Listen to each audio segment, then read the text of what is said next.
যাকাতের অনেক ফজিলত রয়েছে। এক নম্বর ফজিলত হলো আল্লাহ তাআলা সন্তুষ্ট রহমত লাভ হয়। যাকাত দিলে আল্লাহ তাআলা সন্তুষ্ট হয়। যাকাত দিলে আল্লাহ পাক রব্বুল আলামিনের রহমত ওই ব্যক্তির উপর পড়ে, ওই সমাজের উপর পড়ে, ওই ব্যক্তির সম্পদ যা আছে তার প্রতিবর্তী কারিগরা দেওয়া থাকে। আল্লাহ পাক রব্বুল আলামিন পবিত্র কালামুল্লাহ শরীফের মধ্যে বলেন, ওয়ারাহমাতি ওয়াসআত কুল্লা শাই ফাসাতুহা লিল্লাযিনা ইয়াত্তাকুনা ওয়া ইউতুনা যাকাতা ওয়াল্লাযিনা হুম বিআয়াতিনা ইউমিনুন। আল্লাহ বলেছেন প্রত্যেকটা জিনিসের ক্ষেত্রে, প্রত্যেকটা বস্তুর ক্ষেত্রে আমার রহমতের প্রশস্ত রয়েছে, বিস্তৃত রয়েছে। فَسَأَكْتُبُهَا لِلَّذِينَ يَتَّقُونَ وَيُؤْتُونَ الزَّكَاةَ وَالَّذِينَ هُمْ بِآيَاتِنَا يُؤْمِنُونَ।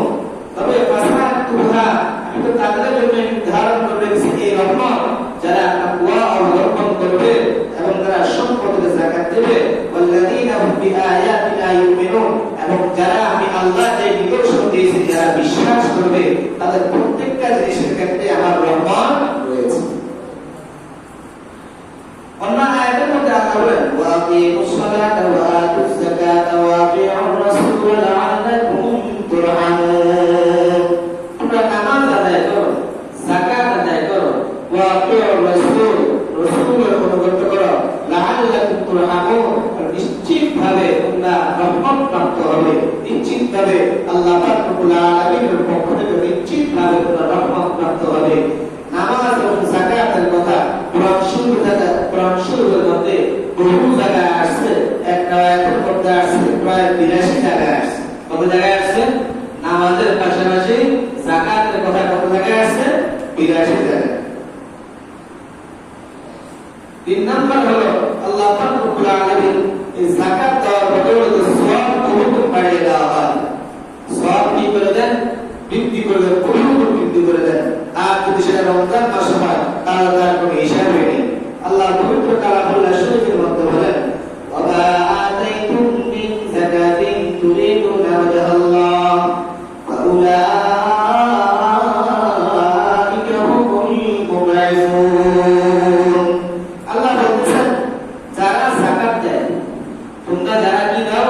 যাকাত দাও, যাতে আল্লাহ তাআলার সন্তুষ্টির উদ্দেশ্যে, আল্লাহ তাআলার সন্তুষ্টির জন্য আল্লাহর কাছে যারা যাকাত দেয়, উলাইকা হুমুল মুবঈসুন, আল্লাহ পাক রব্বুল আলামিনের নিকট তারা দ্বিগুণ সওয়াব প্রাপ্ত হয়।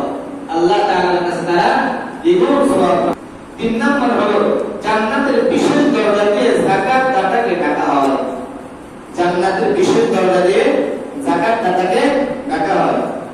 হাদিস শরীফের মধ্যে আছে আল্লাহ রাসূল সাল্লাল্লাহু আলাইহি ওয়াসাল্লাম বলেন, ওয়ামান কানা মিন আহলিস সাদাকাতি ফাহিয়া মিন আহলিস সাদাকা।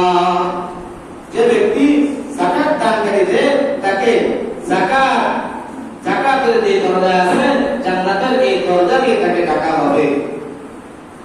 জান্নাত মানে হলো বিপদ দূর হয়।